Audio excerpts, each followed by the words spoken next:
Hello there, ladies and gentlemen, and welcome. So, I wanted to do another, I suppose you could call it a State of the Empire video. Now, I do have to point this one out. I really do have to make this point quite stressed. This, for example, is going to be a video over a bit of an overview of a strategy I've got in mind at the moment. So, of course, for this series to be a success and for everybody to have the best time possible, yeah. Please do not share any of this information with THG or make it public on his videos. I know THG would not want to know this. I know he would not want to see the results here influenced in any way. So this is something of an experiment. Obviously, it's something like, I want to see if you guys would like to see more of this. And we also do need to see if this can be kept like confidential, because at the end of the day, it's like, it's me giving away my plans for you guys to see, so I can like explain what's going on, but I don't want to see that turned against me, if you know what I mean. So what we're going to do here then is go in. So now with that said, that's all the serious stuff out of the way. We're going to go into this here. Now of course the save file has already been sent over, so you know what it is here. What I'm basically going to do is just show you guys what I've got in mind for the actual next couple turns in that. Now, a criticism I've often heard is the belief that I'm not going for the Dutch East Indies anywhere near enough as what I believe people think I should be doing. Now, it's going to go over a few plans over here then. I was actually discussing this last night on the Chrysanthemum Order on my own Discord. Now, if you guys actually do want to join these rooms, what you need to do then is, if you want to be in the Allied only room to discuss, then come onto the Discord and just say, yeah, I want to be an Allied supporter. If you want to be a Japanese supporter, yep, come on the Discord and say, yeah, I want to be in the Japanese supporting room. And if you want to look in both rooms, but obviously you'll be prohibited from typing in there, but you get your own room, an observer room to type with other observers. You basically have the ability to see chats in both rooms and discuss in the observer room. Then yeah, just come on the Discord and say, hey, I want to be an observer. Make me a UN official, something of that nature. Okay. So what I've been discussing beforehand is, let's go up and bring them. Where are they? There we go, okay. So the moment over here, just at the south end of Luzon, I do have the 4th Division being loaded over here. So obviously the 4th Division is a full-blown division, but open into the 3 detachments. So each of these detachments on board each of these ships is roughly about 1,400 men. Something of that sort of nature, really. Now, the general plan was, and it's something I've been kind of toying with, really.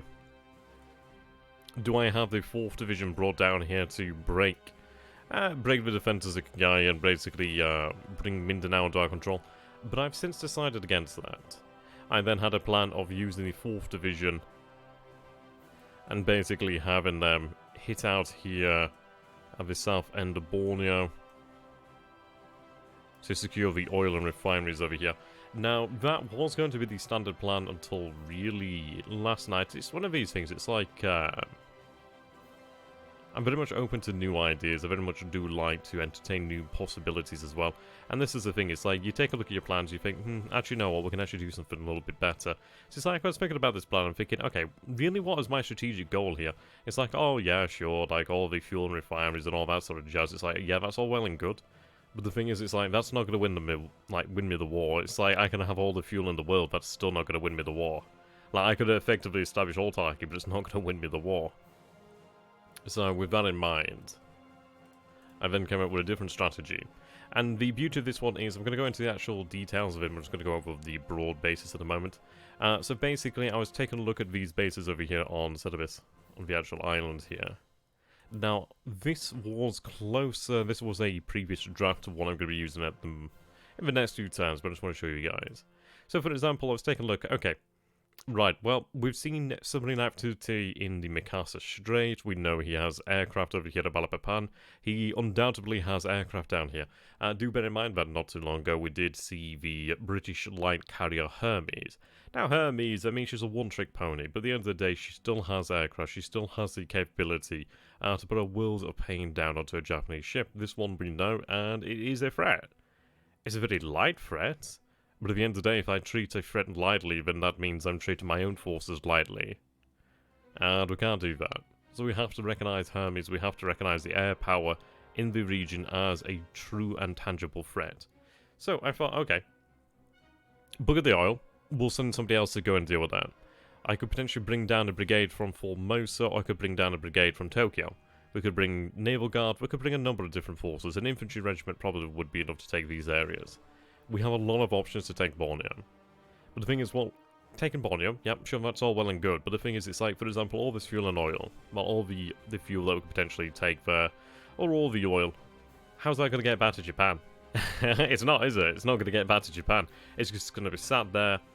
It's going to be difficult because at the end of the day, he'll be able to marshal his air power against this area here. And in reality, he's going to make our life hell. The fact, of course, we have to bear in mind is just look at how narrow the MacArthur Strait is. There's a reason why they call this a strait and not an ocean or a sea. It's bloody narrow. Let's take a look over here then. So the ocean is deep as well in these areas. That's bad news. That's very bad news. That's prime hunting locales. Basically for submarines. So no sir. No sir. Thank you sir. No, not today. We're not going to do that. We're not going to go ahead and do something as simple, predictable, and ultimately futile, in my opinion. I don't think taking the south end of Borneo is going to win us the war. It's not going to bring any victory close. It's not going to do a goddamn thing for us. It's all about, like... I mean, I think that strategy is a strategy of appeasement. It's not going to win the war. All it's going to do is appease people's worries that I'm not going to be taking the fuel. The fuel will come in time. The oil will come in time. In reality, I don't care for the refineries. The refineries do not matter. All the refinery capability that I need is in Japan. We already have all the refinery capabilities that we'll ever need. All I need to do is just get the oil over there. Get the resources into Japan. Get the oil into Japan. Jobs are good. And bugger the refineries out here. Basically, refineries that we do capture are nice. Don't get me wrong. They are good. I would like to capture more of them. But the thing is, it's like they will produce fuel for us on a local level. For example, I'd be taking fuel from Balikpapan to fuel the actual naval assets in the area. But ultimately, the fuel does need to primarily head back to Japan.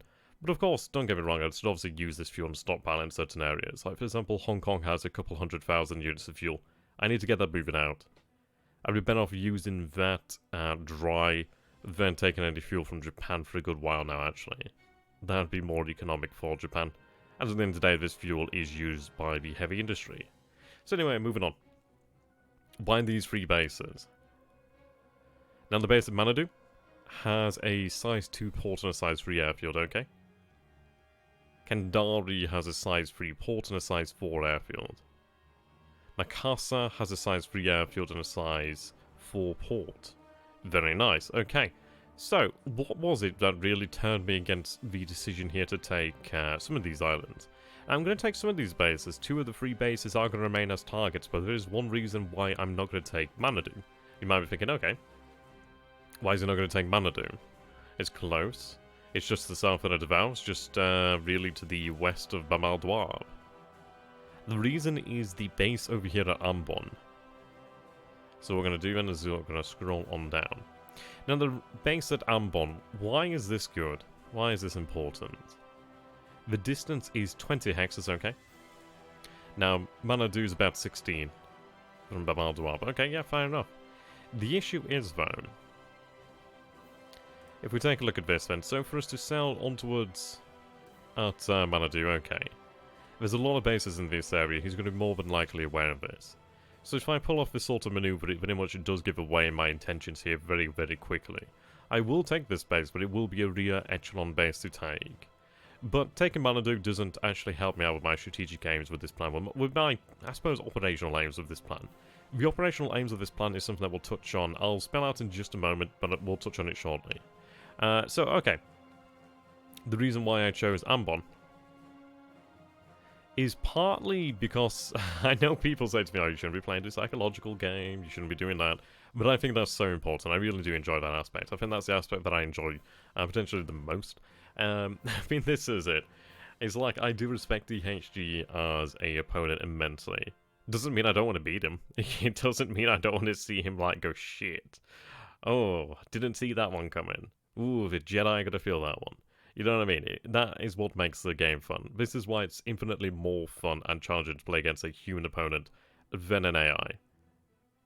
Your opponent's gonna, like, he's gonna bite the dust. He's gonna like not like you very much. The AI just doesn't care. You could pull off this gigantic victory, and the AI just doesn't care. You know what I mean? It has no feelings. Well, if you put off a giant victory against a human opponent, you can rub it in their faces. It's like win-win. Like, I mean, is this not how it works?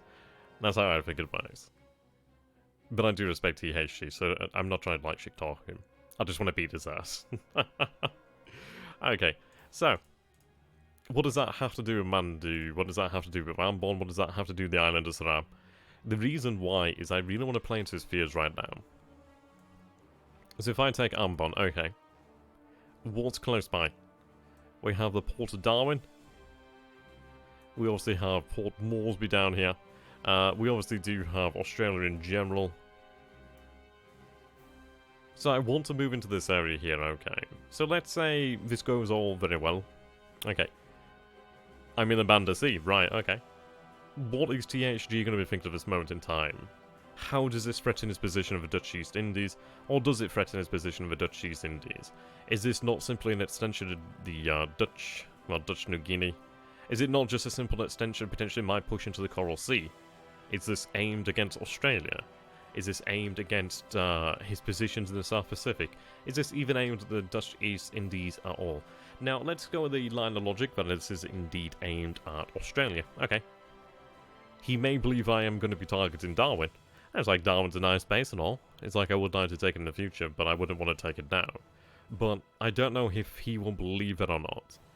Now, his positions in the South Pacific are interesting. Let's just quickly go over that and review it. Okay, so from what we know of his positions out here in the South Pacific, we know Fiji's been reinforced. We know that there's a lot of activity around Pago. So I've got to summarize that it's probably a fortified area. See, the thing is, it's like I care nothing for Fiji. it legitimately means nothing to me. The fact that he's fortifying this area is just so... Yeah, that's sublime. I want him to fortify the living hell out of Fiji. That's fine by me. Because at the end of the day, he's going to get supplies in there. And if he can't get supplies in there, well, like, okay, that's fine. As far as I'm concerned, he could have divisions, he could have entire corps, he could have an army in there, you know what I mean? He could have multiple armies, he could have an army group in there. But what does it matter if it's cut off and starved of supply? It matters nothing. It's effectively destroyed and removed from play, in my opinion. It's still there, obviously. It's not been destroyed. It's just useless. It's just like, what's the difference between it being useless and it being destroyed? Not really very much when it comes to, like, importance within the game. Now, Pago really is the, wow, that was a really bad circle. Yeah, Pago really is the real target here. The reason for that is, and frankly, it's going to be harder task to take Pago than basically Fiji in some circumstances. The reason being there's only one base attack while I was over here at Nardi and Suva. There's always going to be one base that is weaker than the other. The fact is, if he's spreading out his forces, I'm only dealing with them at, I'm only dealing with 50% of that force at that moment in time. The thing is, once I'm ashore, that's fine. You know what I mean? That's when fun begins, really. His best chance to win the battle is to just prevent me from getting a foothold entirely. So he's got to be on top of that immediately. But Pago is our target here. Now, why does that matter? Well, I don't know the strength of New Zealand. I know he has been moving a lot of ships to this area. We did see a lot of troop transport some time ago. So it does lead me to think that he's either moved troops out. I believe we have seen some Australians, or we saw some Indians. I'm sure we saw like an Indian brigade at Comac.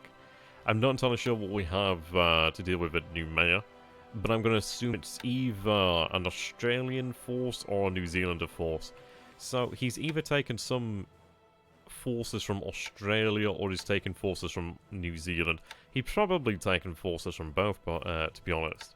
The thing is, it's like he's probably moved a lot of forces onto Fiji. He's probably moved forces onto Pago. So as far as I'm concerned, it's like New Zealand is weak.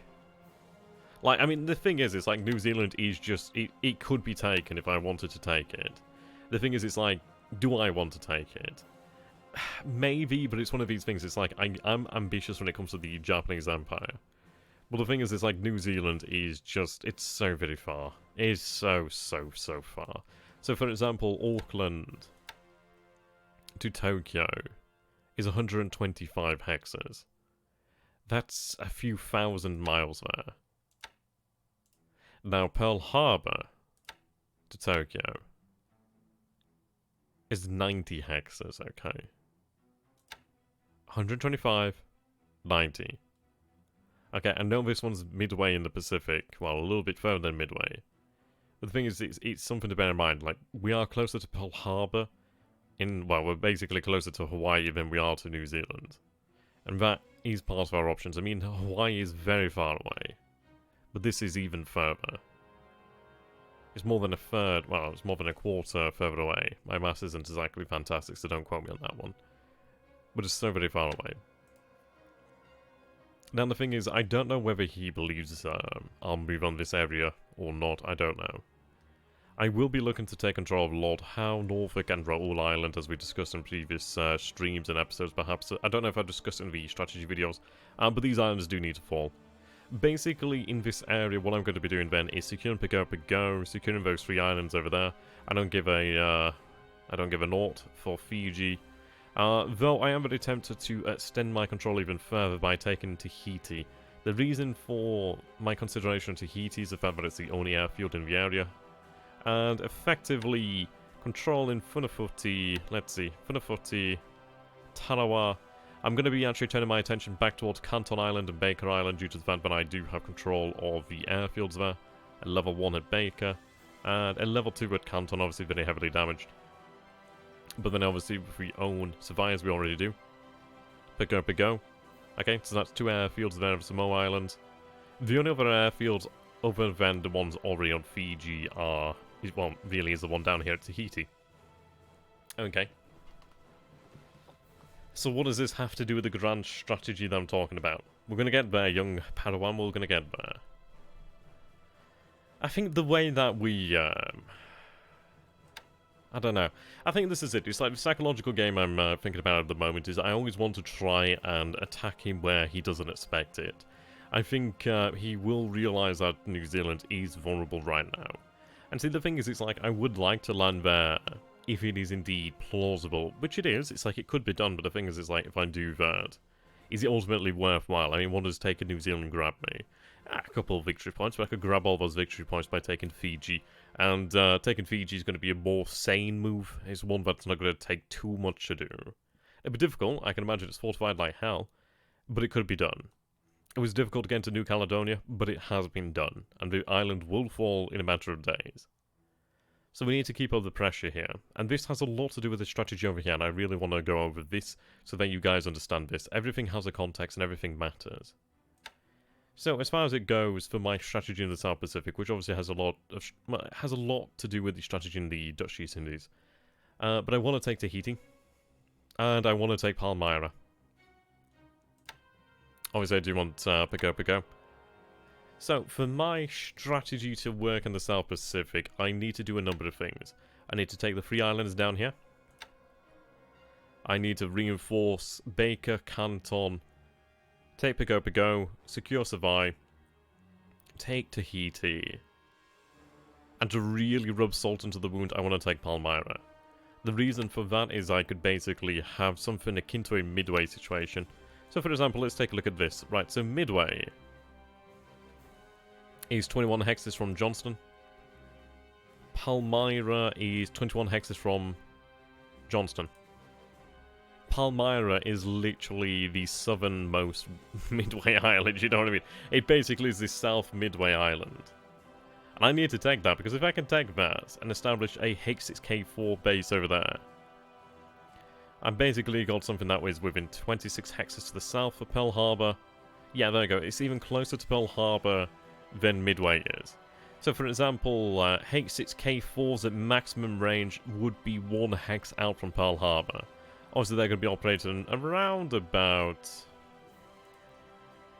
yeah. Around about that sort of distance there. 20 hexes. Out of range, actually within range, well obviously from there is 15 hexes. So, that would be 20 hexes out from Palmyra. That's going to give me an exceptional amount of information. So the thing is, it's like, I want him to believe I'm going to do one thing, when in reality I'm going to do the opposite. I'm going to do something that he's not going to be expecting until it's too late, really. So, the reason why I've explained my strategy here for the next few weeks in this area is because this has a lot to do with what we're doing over here. So, for example, we will be having the division over here, the 56th Division, move from Rabal, land at Buna, or even potentially, I don't know, I'm either considering I'm going to go with the land invasion at Buna and march over is the safest path. That's going to be happening within the next week, in that sort of time frame. So that gives context to a meaning at Ambon. A move towards Ambon, it may help to solidify his fears about the South Pacific. It may help to solidify fears that Australia is threatened or New Zealand is threatened. And it's like, ooh, what if Australia was to fall? Ooh, what if New Zealand was to fall? In reality, it's like, if I can take them, I will take them. But it is not really on my to-do list as such. It's like, I am ambitious, but I'm not impractical to a degree. I'm a little bit lazy. And probably a little bit... I suppose overzealous at some aspects and then overcautious in some others. But now I want to go back into this. Okay, so we take Ambon, okay. So I'm hoping that that will lead into psychological game. But the reason for this as well is the fact that Ambon is, let's see, a size 2 port bow or a size 4 airfield. Superb, that's going to lock down this area here quite nicely. So the invasion forces are going to come over here. They're going to hit Ambon. From Ambon, I basically want to keep this going. I want to hit Kendari, and at the same time, I want forces to make it over here to Mikasa. That's going to be fantastic. That's going to lock down the Banda Sea. And from Kendari, I can obviously support all these bases here. I will have forces backtrack to take Manadu, or some other force to take Manadu. But basically, if we take a look over here, so from Babal Dawab... Oops. So Babal Dawab is 20 hexes away from Ambon. The thing is, I can operate naval bombers out this way, I can operate searchcraft out this way to support my landed forces as they make their way down here. From Ambon to Kendari is 8 hexes, from Kendari to Mikasa is 5 hexes. Importantly, from Surabaya is 15 hexes. I don't know how to pronounce that. Now Mikasa is 10 hexes away from Surabaya. The beautiful thing about that is, sure, he can operate bombers at that sort of distance. He could probably get some fighters there, but the thing is, he's going to have to push his fighters. I mean, we'd have to push our own fighters. Even the vaunted A6720 doesn't quite have that range without the drop tanks. But that's good news. It's one of these things of where it's going to be a little bit harder for him to respond there. See, the thing is, it's like if I was to push on the south end of Borneo over here, he can take his forces that are already present at Singapore, Sumatra, Java, Singkawang, just basically in Borneo itself, and he can really use them against the Mikasa area. Just no winners there. It's not going to cost him anything. It's not going to hurt him in any way. He's just using what he's already got in the area. Well, as if I make my push down here to Ambon. Okay, so let's take a look at the distance from Ambon to Surabaya. That's 23 hexes, okay? That's 23. Just to point that out. To Singapore is 39 hexes. That's quite some way. That's quite some way. Bear in mind that Tokyo to Pearl Harbor is 90 hexes, so that's fair distance there. Okay. Now, ultimately, let's say that we do eventually make it to Mikasa and we do secure Mikasa. Okay, why would we do that? Let's say, citizen, we have secured Mikasa. Okay, what do we do now? I'm glad you asked. It allows me to make my leapfrog over to the Java area. I would be looking at taking the base at Denpasar. The reason being it's a level 2 port and a level 3 airfield. Taking that would effectively shut down any movement in this area. I mean, having Mikasa would shut down any naval movement in this area. It would shut down the transfer of fuel from these areas. And see, the thing is, it's like when it comes to the oil and refineries over there in Borneo, it's like he might turn off the production. But he can't sabotage his own equipment as such. I mean, obviously, if I do capture it, a lot of it is basically blown up anyway. But the thing is, it's like those troops are basically cut off, and for the most part. Unless it gets, like, transportation aircraft. But anyhow, we take Mikasa. But it allows me to secure the Java Sea, at least this end of the Java Sea, the Mikasa Strait, and the Banda Sea, Seram Sea, basically this area. if I take Denpasar, I'm basically building a staging area here. So as far as it goes for attacking Java, I'd imagine he's going to expect me to hit this side of the coast over here. What I'm going to be wanting to do is instead hit this base over here. The reason being, excuse me, is it's a level 3 port, okay? And it's a level 2 airfield. It is jungle, so it's a little bit worse. But the thing is, it's like, it cuts off the major rail line here. Obviously, I march a unit over here, and that is Java effectively split into 2. Then what I'd be doing then is working my way down here towards this end of Java to link up with my forces over this way, and then obviously moving on to Batavia. But basically, I want to do this to try and play the psychological game. The forces I would be using to do this are already in motion. For example, I do have 2 heavy cruisers over here, the Megami and the Makuma, and 8 destroyers. That's a pretty powerful force in of itself. We have a number of forces in the area. But, lo and behold, we already have an entire division neatly spread out into 3 detachments to go and do this. So, for example, what I want to try and pull off is basically take Ambon, Kandari, and Mikasa basically within days of each other. I want to do this very quickly.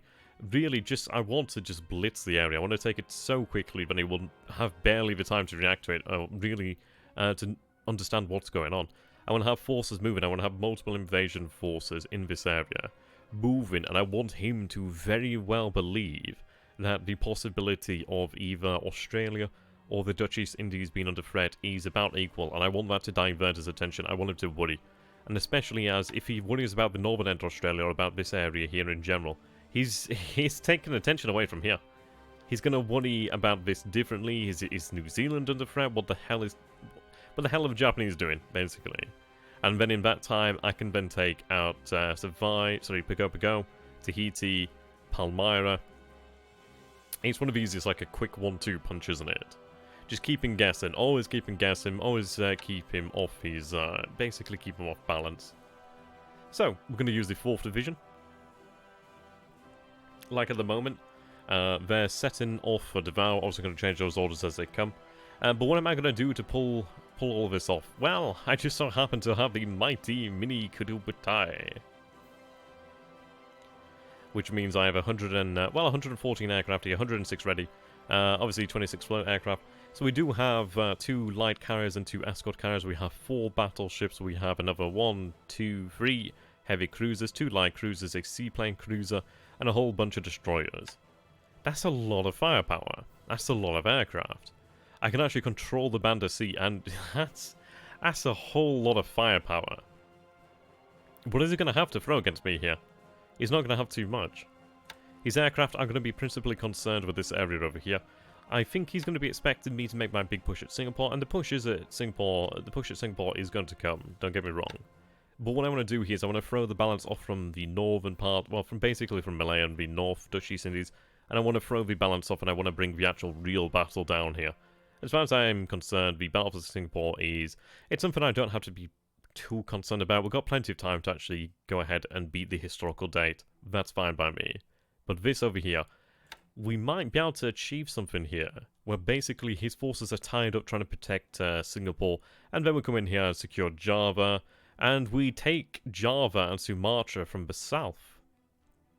Catch them off balance there, really. And that's what this is all about. Now, what I'm going to be doing as well is, for example, over here at Takao, I do have the 65th Brigade.